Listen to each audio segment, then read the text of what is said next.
오늘 본문의 말씀은 계속해서 예수님께서 제자들에게 있을 일을 얘기하시는데 특별히 이제 박해에 대한 내용이에요. 그래서 오늘 제목을 박해를 넘어서는 증언 이렇게 잡아봤습니다. 제자들이 이제 앞으로 박해를 당할 것인데 오늘 중심어는 이제 박해라는 단어인데요. 사실 우리가 그 요한복음 말고 공간복음서에서도 마태, 마가, 누가복음에도 제자들이 당할 박해에 대한 이야기를 다루고 있습니다. 마태복음 10장에 보면 예수님께서 12명의 제자를 택하시고 나서 여러 당부를 하시는데 그때 이런 말씀을 하셨어요. 마태복음 10장 16절에서 보라, 내가 너희를 보냄이 양을 이리 가운데로 보냄과 같도다. 그러므로 너희는 뱀같이 지혜롭고 비둘기같이 순결하라. 그러니까 뱀같이 지혜롭고 비둘기같이 순결하라 라면서 양을 이리 가운데 보낸다 이렇게 표현하셨죠. 그리고 나서 여러 가지 박해의 구체적인 내용들을 쭉 마태복음에 열거하셨어요. 마가복음에도 13장에 보면 마가복음 13장 그러면 이것은 이제 끝날에 되어질 마지막 날에 되어질 일들에 대한 언급을 하시는데 그때 일어날 환란을 얘기하시면서 제자들이 당할 박해를 말씀하셨습니다. 마가복음 13장 9절에도 이렇게 나와요. 너희는 스스로 조심하라. 사람들이 너희를 공회에 넘겨주겠고 너희를 회당에서 매질을 하겠으며 나로 말미암아 너희가 권력자들과 임금들 앞에 서리니 이는 그들에게 증거가 되려 함이라. 다시 말해서 그렇게 해서 박해가 곧 증거가 된다 이렇게 얘기를 하셨습니다.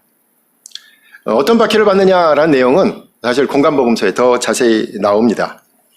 그런데 오늘 요한복음에 보면 박해를 받는다, 미움을 받는다, 어려움을 당한다라고 얘기를 하는데 그 구체적인 내용은 전혀 없어요. 그냥 박해를 당한다라는 내용만 있어요. 그러니까 이렇게 얘기할 수 있겠죠. 공간복음서에서는 뭐 공회에 잡히고 매를 맞고 뭐 이렇게 여러 가지 내용들, 구체적인 내용들이 나와 있는데 거긴 없는 게 있죠. 또 왜 박해를 당하는지에 대한 얘기는 없어요. 공간복음서. 근데 오늘 요한복음서에는 어떤 박해를 당하는지에 대한 이야기는 없는데 왜 당하는지에 대한 이유가 나오고 있습니다. 왜 박해를 당하느냐? 왜 사람들이 박해를 하느냐라는 그 답을 오늘 본문에서 다루고 있습니다. 그 이유를 좀 오늘은 집중적으로 살펴봐야 합니다. 이번 전염병으로 인해 겪는 어려움은 우리 모두에게 있지만 종교인, 특히 기독교인들에게는 더없이 가혹한 시기를 보내고 있습니다. 모두가 방역에 집중하는 것만큼 함께 노력해야 하는 것은 당연합니다. 여기에 이견은 없을 것입니다. 이번에 교회에 대한 비판과 비난이 거세지기는 했지만 이미 이전부터 교회에 대한 비난의 내용을 우리가 무시할 수는 없을 것입니다. 교회가 사랑을 이야기하고 선행과 정의를 위해 행동한다고 하면서 사실 비윤리적이라는 비난을 받았습니다. 대체로 교회 지도자들과 관련이 있었습니다. 재정적인 문제, 남녀 문제, 헌신을 빙자한 혹사, 가혹행위 등이 있었습니다. 사실 이런 일은 교회에 대한 박해가 아니었죠. 그 당사자에 대한 박해도 아닙니다. 이것은 잘못한 일에 대한 당연한 지탄이며 벌이며 처벌받아 마땅한 일입니다. 또 하나는 교회가 이기적이라는 것입니다. 자기만 옳다고 하면서 다른 사람들의 말을 듣지 않는다는 거죠. 독선적이라는 겁니다. 교회에 다니는 사람들은 말도 잘해 라는 말은 말을 잘해서 존경스럽다는 것이 아니라 이해할 수 없는 논리로 억지를 쓴다는 뜻입니다. 또 설교하지 마라는 말은 설교를 많이 들었다는 뜻이 아니라 모든 이야기를 답을 정해놓고 일방적인 선포를 하려고 하는 자세를 지적하는 말이죠. 답정너라고 하죠. 답은 정해져 있고 너는 대답만 하면 돼 라는 식으로 말한다는 겁니다. 이것은 교양이 없고 무리한 기독교인들에 대한 것이지 이것도 박해는 아닙니다. 다른 또 하나는 최근의 경향입니다만 대중의 정치의식이 커지면서 교회에서도 정치적인 목소리를 내면서 그 정치적인 행동에 따른 비난입니다. 이것을 종교의 정치화라고 할 수 있을 것입니다. 그런데 가만 그 이슈를 듣고 있으면 특정 이데올로기나 특정 정치 집단과의 밀착을 과시하면서 대중의 공감을 얻지 못하는 정치적인 행동인 경우가 대부분입니다. 이것도 교회에 대한 박해라고 할 수는 없을 것입니다. 사입이 정치 집단에 대한 불신과 우려를 표현한 것입니다. 제가 오늘 이렇게 열거한 것은 사실 박해라고 할 수 없습니다. 당연히 받아야 될 벌이고 당연히 받아야 될 비난이고 당연히 받아야 될 내용입니다. 오늘 본문은 예수 그리스도께서 제자들에게 준비하라고 하신 박해는 사실 좀 다른 성격의 것입니다. 첫 번째는 어떤 것이냐면 박해의 대상이 예수님이라는 사실입니다. 엄밀한 의미에서 박해는 예수 그리스도에 대한 것입니다. 18절에서 세상이 너희를 미워하면 너희보다 먼저 나를 미워한 줄을 알라라는 말씀에서 알 수 있습니다. 제자들에 대한 박해는 사실 제자들에 대한 것이 아니라 그들이 전하는 예수 그리스도에 대한 것이었습니다. 박해에 대한 이야기는 예수님께서 마지막 식사를 하시면서 바로 얼마 있지 않으면 자신들이 군사들에게 잡혀서 모진 신문과 모욕과 채찍질 그리고 십자가에서 마지막 숨을 거둘 것을 알고 계시면서 하신 말씀입니다. 그러므로 박해는 예수님의 십자가와 연관이 되는 것입니다. 그냥 내가 당하는 어려움이 박해가 아닙니다. 내가 당하는 힘든 일이 박해가 아닙니다. 내가 겪는 개인적인 난처함이 박해가 아니라는 말씀입니다. 그리고 집단적으로라도 교회 자체에 대한 반대를 말하는 것도 아닙니다. 적어도 오늘 본문에 따르면 예수님께서 말하시는 박해는 예수님으로 인한 것입니다. 궁극적으로 예수님의 사역인 십자가와 관련된 것이죠. 예수님으로 인해 겪는 어려움과 고난을 말하는 것입니다. 예수님으로 인해 당하는 것, 그것을 박해라고 말하는 것입니다. 19절에서도 제자들이 세상에 속하지 않는 것이 세상이 제자들을 미워하는 원인이라고 밝히고 있습니다. 다시 말해 예수님께서 제자들을 택했기 때문에 예수님으로 인해서 박해가 온다는 거죠. 그래서 13장, 앞에서 우리가 살펴본 13장에서 예수님께서 제자들의 발을 씻기실 때 하셨던 말씀을 오늘 본문 20절에서 다시 반복하시죠. 내가 너희에게 종이 주인보다 더 크지 못하다 한 말을 기억하라. 사람들이 나를 박해하였은즉 너희도 박해할 것이요 라는 말씀입니다. 제자들이 받을 박해는 예수님으로 인한 것이죠. 13장에서도 선생으로서 그리고 주인으로서 종의 발을 씻기는 그런 낮아짐, 내어줌, 그리고 목숨을 내놓는 순교의 자리를 예수님께서도 가셨으니까 제자들도 그 길을 가는 것을 이상하게 여기지 말라라는 말씀입니다. 세상 사람들이 예수님을 십자가에 매달았듯이 제자들에게도 그와 같은 박해가 있다는 것입니다. 예수님의 십자가의 죽음이 제자들에게도 기다리고 있다는 것이죠. 제자들에게도 자기 십자가가 있다는 사실입니다. 그렇다면 조금 더 생각해 보면 예수님은 도대체 무엇 때문에 박해를 받아야 했던 것일까요? 박해의 궁극적인 대상이 예수님이라면 예수님의 어떤 면이 도대체 세상 사람들의 박해의 이유가 된 것일까요? 그래서 두 번째로 우리가 알 수 있는 것은 오늘 사실 21절부터 24절까지 나오는 내용인데요. 먼저 21절과 23절까지는 바로 예수님께서 하신 말씀 때문에 그래요. 말씀, 하시고 다니셨던 가르침, 예수님의 가르침 때문에 반대를 당하고 미움을 당한다라고 얘기하셨고요.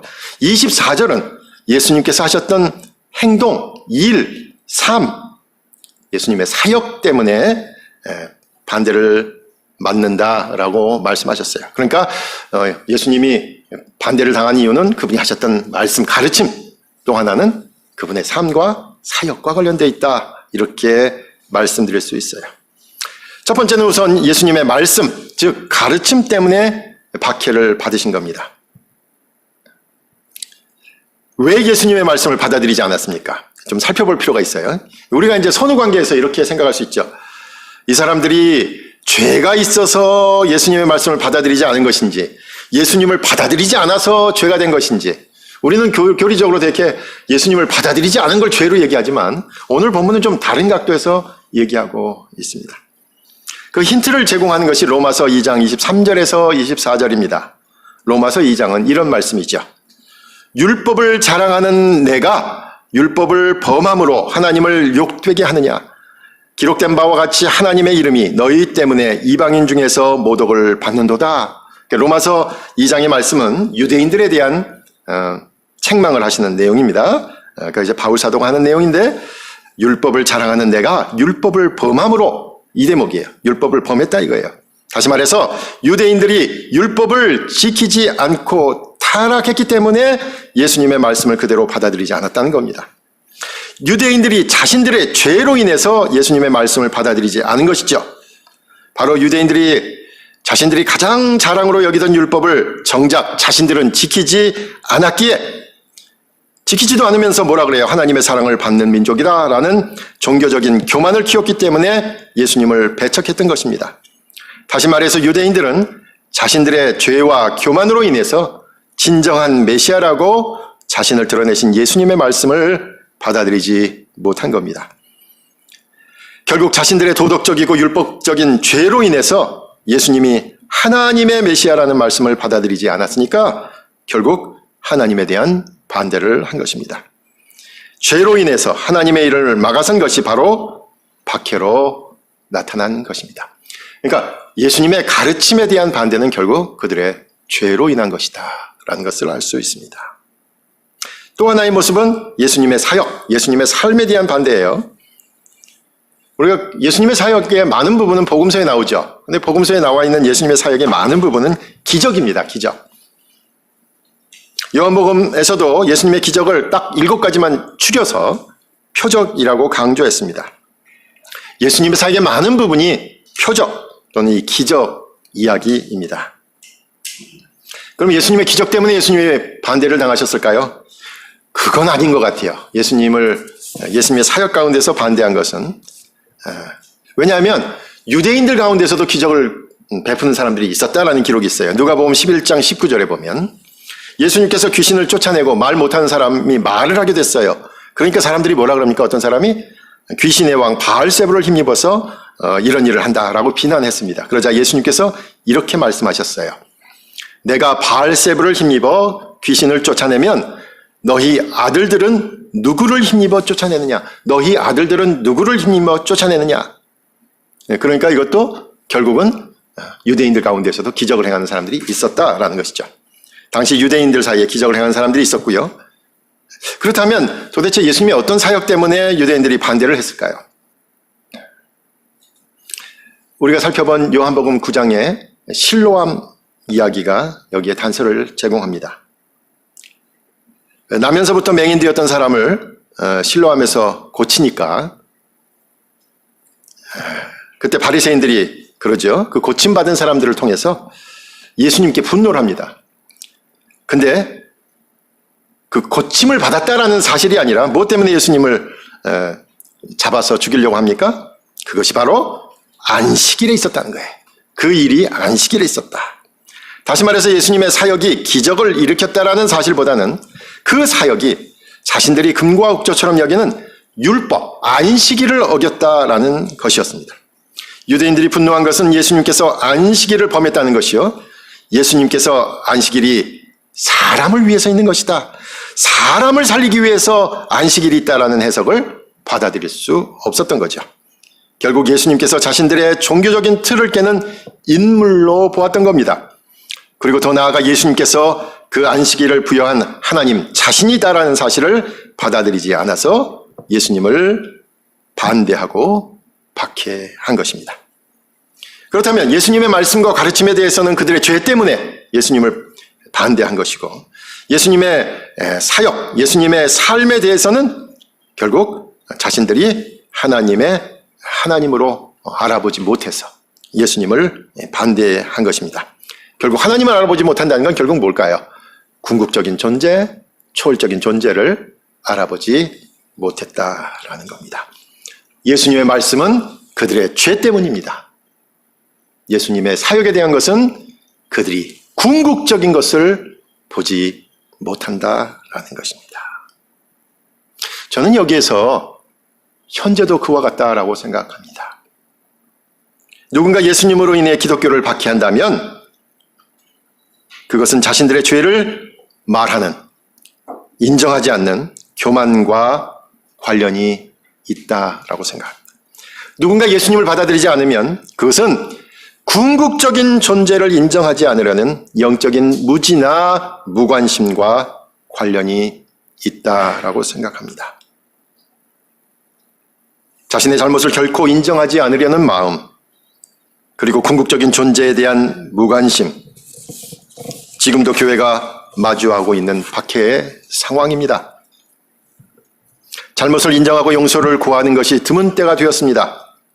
자신이 잘못한 행동을 한 이유를 다른 곳에서 찾습니다. 그 행동을 한 이유를 다른 사람에게로 돌립니다. 그 행동을 한 이유를 상황 탓으로 돌립니다. 결국 죄와 피해자는 있는데 죄인은 없습니다. 또 궁극적인 존재에 대한 무관심의 시대가 되었습니다. 빠르고 편리하고 많은 정보를 쥐고 있으면 모든 것을 다 파악하고 장악한 것처럼 기고만장합니다. 다른 한쪽에서 얼마나 큰 아픔이 있는지, 얼마나 큰 절망이 있는지, 얼마나 큰 고통이 있는지 무시하거나 외면합니다. 예수님께서 얼마나 답답하신지 25절에서 이런 표현을 쓰셨어요. 이유 없이 나를 미워한다. 시편의 말씀입니다. 시편 69편 4절은 그 답답함을 이렇게 고백합니다. 까닭 없이 나를 미워하는 자가 나의 머리털보다 많고 부당하게 나의 원수가 되어 나를 끊으려 하는 자가 강하였으니 내가 빼앗지 아니한 것도 물어주게 되었나이다. 오늘 살펴보니까 이유가 없는 건 아니에요. 그죠? 예수님에 대해서, 그의 말씀에 대해서도, 그의 사역에 대해서도 그 어떤 이유가 있어서 반대를 하는 것이지만 예수님께서는 너무나 답답하니까 그 미워하고 박해하는 상황을 이유가 없다, 이성적이지 않다라고 말씀하고 계셔요. 그런데 이 미움과 박해와 어려움을 당하는 쪽에서 이유가 없다고 느낄 때 그 이유는, 그 아픔은 증폭될 수밖에 없습니다. 제가 그전부터 읽으려고 한쪽에 놔뒀던 책이 한 권 있습니다. 사실 지난번 저 보길도에 갔을 때 장인어른 서재에 지금도 장인어른이 읽으시던 책이 많이 있습니다. 그래서 이렇게 좀 정리 좀 하고, 정리를 했는데 기준은 뭐겠어요? 장인어른이 가지고 계신 제 책이 몇 권 있다. 그래서 제 책만 모아가지고 한 곳에 스페셜 섹션을 만들고 거긴 좀 빼야 되니까 이런저런 책을 빼서 제가 읽어야 되겠다라고 생각해서 가져온 책이 헨리 나우엔의 마지막 일기라는 책이었어요. 나우엔. 이 나우엔이라고 해야 우리는 좀 익숙하고 좀 그런 뜻하지만 아마 발음은 나웬 뭐 이렇게 했는데 나윈이 맞다 그래요. 헨리 나윈. 근데 나우엔 그래야 뭔가 풍족하게 들리죠. 나우엔이라고 하겠습니다. 예, 장인어른이 나우엔을 읽고서 밑줄을 그는 부분이 있더라고요. 밑줄을 건. 어떤 사람입니까, 나우엔은? 예, 노틀담에서 공부했죠. 예일에서 가르치고 또 하버드에서 가르치는 카톨릭 사제입니다. 근데 말년에 캐나다 장애인 공동체인 라슈르, 방주라는 라슈르 공동체에서 마지막을 보냈습니다. 근데 밑줄 친 부분이, 돌아가신 장인어른께서 밑줄 친 부분의 내용이 오늘 설교를 준비하다가 보니까 딱 눈에 들어오더라고요. 그 내용은 이런 내용이었어요. 헨리 나우엔이 친구하고 여행을 하고 있었습니다. 그러다가 이제 점심을 먹으려고 식당에 들렸는데 거기에 한 여인을 만났어요. 근데 이 여인이 다짜고짜 한없이 교회에 대한 비난을 막 쏟아놓는 거예요. 교회라면 딱질색이다. 교회 지도자들이 잘못됐다. 교회가 얼마나 사악한지 십자군을 봐라. 종교재판소를 봐라. 그리고 때도 없이 그렇게 대학살을 한 게 교회가 아니냐. 막 이렇게 얘기하는 거예요. 자신은 오고졸지 존경한 사람은 레오나르도 보프 신부밖에 없다. 다른 신학자들은 제대로 말도 못하고 있다. 막 이렇게 흥분을 하던 거예요, 여인이. 한 10여 분 이상 막 계속 떠드니까 이 나우엔이 듣고 있다가 뭐라고 대꾸를 해야 되겠다는 생각이 막 드는 거지. 그래서 참다가 얘기를 한 거예요. 사실은 제가 가톨릭 사제입니다. 저는 장애인들하고 함께 일하고 있고요. 교회 지도자들도 잘 알고 있고 특별히 레오나르도 보프는 제 친구입니다. 그렇게 오만하게 말씀하지 마십시오. 당신 영향력 있는 분 같은데 당신의 말이 상처를 주지 않도록 기독교 역사를 한두 마디로 그렇게 싸잡아서 얘기하지 마십시오. 라고 얘기를 한 거예요. 그러니까 그 여인이 입을 다물었습니다. 그리고 헤어졌어요. 그런데 그 사실 옆에서 지켜보고 있던 친구가 한마디를 하는 거예요. 자네가 그렇게 교회 지도자들을 무비판적으로 옹호하는 것을 본 적이 없네. 그러더라는 거예요. 그러고 나서 생각해 보니까 그 여인의 단순한 교회 비판이 자신을 단순한 교회 옹호자로 만들고 있더라는 거죠. 그리고 그게 옳은 일인지도 모르게 되었어요. 그리고 결국은 그날 밤에 생각하는데 그 여인은 내가 그 여인을 설득한 것이 아니라 그 일로 인해서 내가 어떤 존재인가가 내가 스스로 알게 됐다라는 것이었어요. 그 이야기는 뭘까요? 이유 없는 박해. 내가 당한 것이 이유 없는 박해라고 생각하는 순간 우리도 이유 없이 완악해진다는 거예요. 이것이 어쩌면 박해의 2차 피해일 것입니다. 마지막으로 세 번째는 박해 속에서도 증언은 계속됩니다. 박해를 넘어선 증언이 있다는 것입니다. 박해로 끝나는 것이 아니라는 것이죠. 어쩌면 예수님으로 인해 제자들이 박해를 받고 교회가 박해를 받으면 그것으로 끝나고 더 이상의 복음의 전파는 있을 수 없어야 하는데 예수님께서는 본문 마지막에서 예수님에 대한 증언이 가능하고 계속된다라고 강조하고 계셔요. 그것은 바로 또 다른 보혜사, 돕는 분, 좋은 자이신 성령이 오시면 그 어려운 순간, 그 절망의 순간, 그 박해의 순간에 주님에 대한 이야기를 할 수 있다는 거죠. 그래서 오늘의 이야기는 박해라는 절망의 상황을 뒤집는 반전의 상황을 예언하고 계십니다. 제자들을 통해서 그리고 교회를 통해서 계속해야 할 증언은 곧 예수님의 가르침과 그분의 사역에 대한 것입니다. 예수님께서 하나님의 아들이시며 그리스도가 되신다는 것입니다. 세상은 죄로 인해 그리고 무지로 인해 예수님을 받아들이지 않았지만 예수님께서 십자가와 부활로 인해 그 죄의 용서를 시작하셨다라는 사실입니다. 오늘 본문은 분명하게 말씀합니다. 세속적인 가치관과 다르게 살려고 몸부림치는 신앙인들이 옳은 일을 증언하고 도모하다가 박해를 받는 일은 당연하다는 것입니다. 정직한 신앙 양심에 따라 살 때에 세상 사람들의 삶의 방식이 아닌 예수 그리스도의 삶의 방식을 따를 때에 성경에서 가르치는 옳은 일을 할 때에 좌절과 아픔과 방해가 있다는 것입니다. 바로 그렇게 발목이 잡히고 진척되지 않고 어려움이 있을 때 바로 그 자리는 우리가 예수님의 이야기를 꺼내야 하는 증언의 자리입니다. 예수님을 더 깊이 묵상하고 예수님의 마음을 달라고 예수님처럼 그 일을 계속할 수 있게 해달라고 간구하는 자리가 되어야 합니다. 그리고 이제 우리 주위에 이유 없이 박해받는 이들이 없는지 살펴야 합니다. 예수님께서는 자신처럼 이유 없이 박해를 받는 사람들과 함께하고자 하신다는 것을 알려야 합니다. 헨리 나우에는 상처 입은 치유자라는 책으로도 유명하지요. 사실 여기서는 이제 목회자에 대한 이야기를 하고 있습니다만은 이런 이야기, 우리는 상처가 없는 사람이 아니라 자신의 상처를 돌보면서 그 상처를 통하여 타인을 치유하는 사람들이다.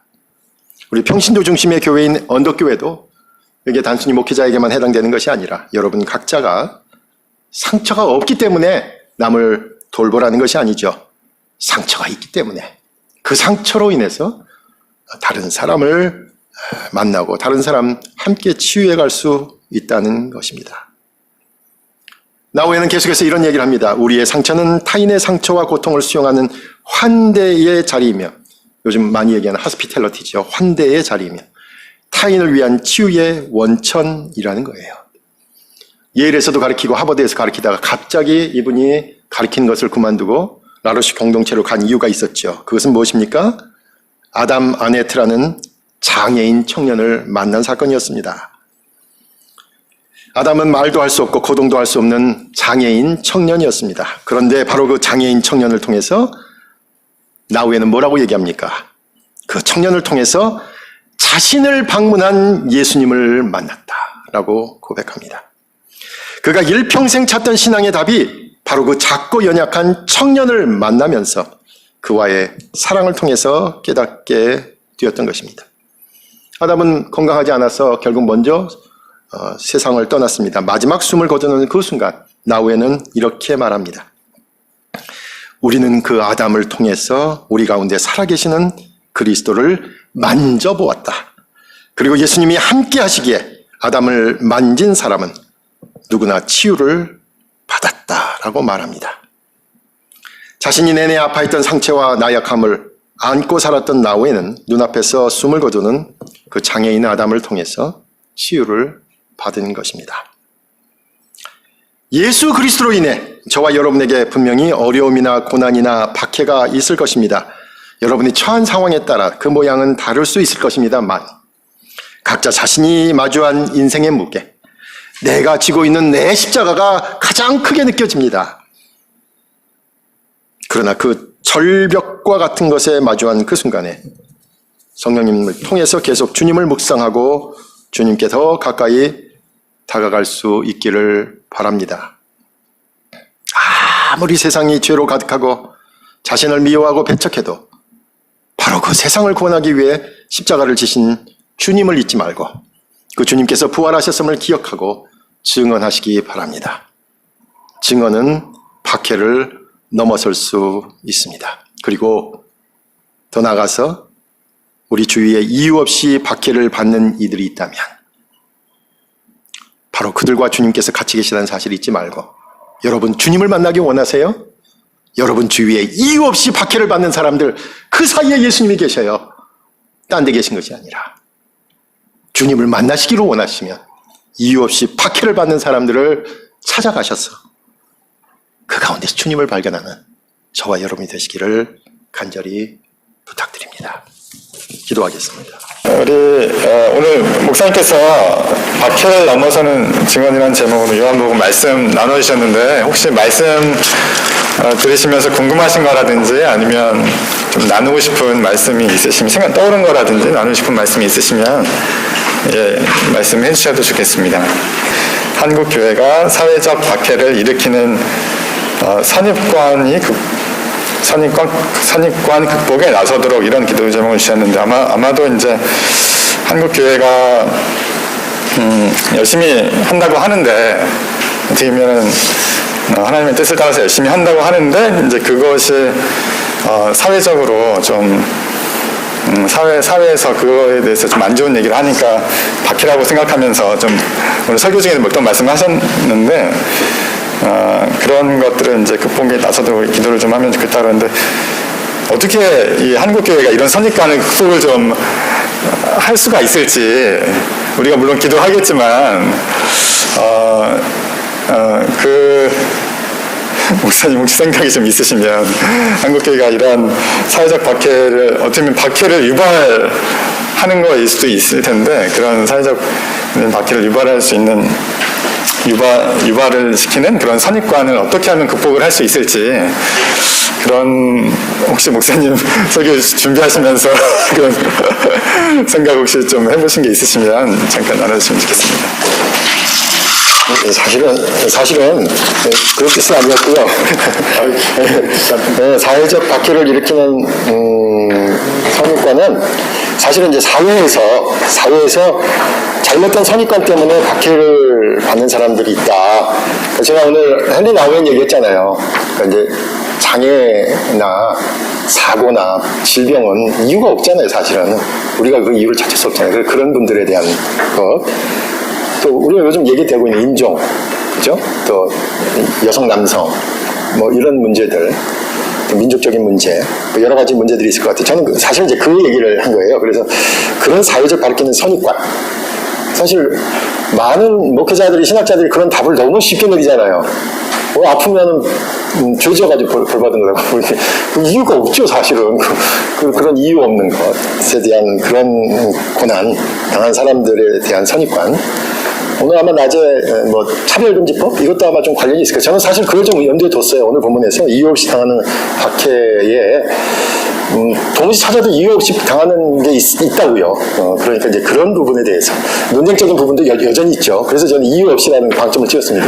이유 없이 당하는 태어나면서부터 그런 걸 어떻게 하겠어요. 그런 부분에 대한 선입관 극복을 교회가 좀 했으면 좋겠다라는 뜻이었습니다. 처음에 아까 말씀드린 교회가 비난받는 거는 저는 박해 아니다. 그건 교회가 잘못했으니까 당연히 받아야 된다고 생각합니다. 네, 그렇죠. 많은 옛날 교인들 같으면은 오다가 뭐 주차 티켓 띄었다. 그건 잘못해서 뛴 거예요. 그거 밖에 아니에요. 잘못하면 벌 받아야죠. 그러니까 그건 그런 건 아니고 실제로 예수 그리스도로 인해서 그리스도의 가르침을 실천하다가 받는 거나 저는 이제 좀 그런 생각을 좀 했었습니다.